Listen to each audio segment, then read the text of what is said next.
ሃይ ቤተሰብ እንዴት ናችሁ? ሰላም ነው አሉ አልহামዱሊላህ። ዛሬ እንግዲህ ያው የተለያዩ ፕሮዳክቶች ይዤላችሁ መጥቻለሁ። እንደነገርኳችሁ ደግሞ ኢትኬር የተባለ ድርጅት ውስጥ እሰራለሁ ብዬ ባለፈው አጫውቻችሁ ነበረ።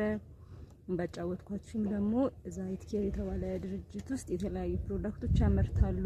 ከነዛ ፕሮዳክቶች ውስጥ ደግሞ እዚህ ጋር ከምታያቸው ማለት ነው እንደሚመስለኝ እያያችኋቸው ናቸው። ይዋቸው እነዚህ ፕሮዳክቶች ይሄኛው አልበንት ይባላል። ስክራፕ ነው፣ የፊት ስክራፕ ነው። ይሄ ደግሞ ባዮናይን የተባለ የፀጉር ቅባት ነው እንደምትመለከቱት ነው።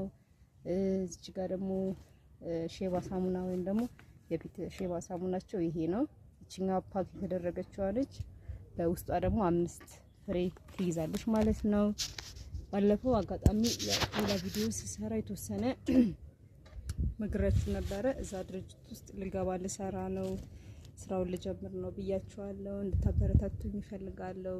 ገና ያው ጀማሪ ስለሆንኩኝ እናንተ ካበረታታችሁኝ ሞራል ከሰጣችሁኝ ደግሞ የበለጠ መስራት እችላለሁ ብዬ አስባለሁ። እውነት ለመናገር ፕሮዳክቶቹን እኔ ተጠቅሜያቸዋለሁ፣ እየተጠቀምኩትም ነው። ለምሳሌ አሁን ፊቴ ላይ የተለያዩ እግሮች ነበሩ። ፊቴ በተፈጥሮ ወዛም ፊት ነው እንደምትመለከቱት፣ ወዛም ነበረ በጣም ማለት ነው። እና ጥቁር ይወጣብኝ ነበረ። አሁን እያያችሁት ከሆነ በጣም ጥርት ብሏል ፊቴ፣ በጣም ለውጥ አለው። እንደዚህ አልነበረም። የሚያውቁት ሰዎች ያውቁታልና ወዝ በጣም ያስቸግረኝ ነበረ። ፀሐይ ሲነካኝ ይጠቁር ነበረ። ጥቁር በጣቴ በመነካበት ሰዓት የመብዛት እና እዛው ጥቁር ብሎ የመቅረት ባህሪ ነበረ። እውነት ለመናገር ይሄኛው አልበንት ይባላል። ይሄ አልበንት ሀቁን የምነግራችሁ በጣም ለውጥ አግኝቼበታለሁ፣ የእውነት ማለት ነው። ብዙ ነገር ተጠቅሜ ያውቃለሁ ከዚህ በፊት። ሳሙናዎች ሞክሬያለሁ።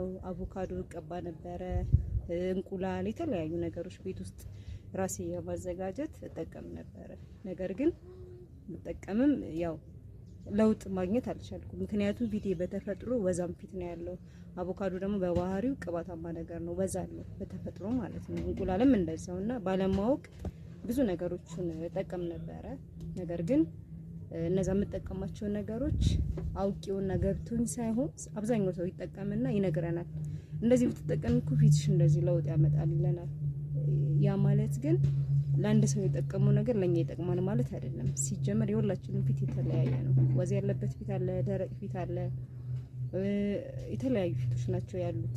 ብዙ አይነት የቆዳ ልዩነት ያለን ፊት ስለሆነ ያለን፣ እኔ ደግሞ በተፈጥሮ ወዛም ስለሆነ ፊቴ ለኔ የሚያስፈልገኝ ወዜን የሚመጥልኝ ነገር የፊቴ ላይ ያለውን ወዝ በመምጠጥ ፊቴን ከተለያዩ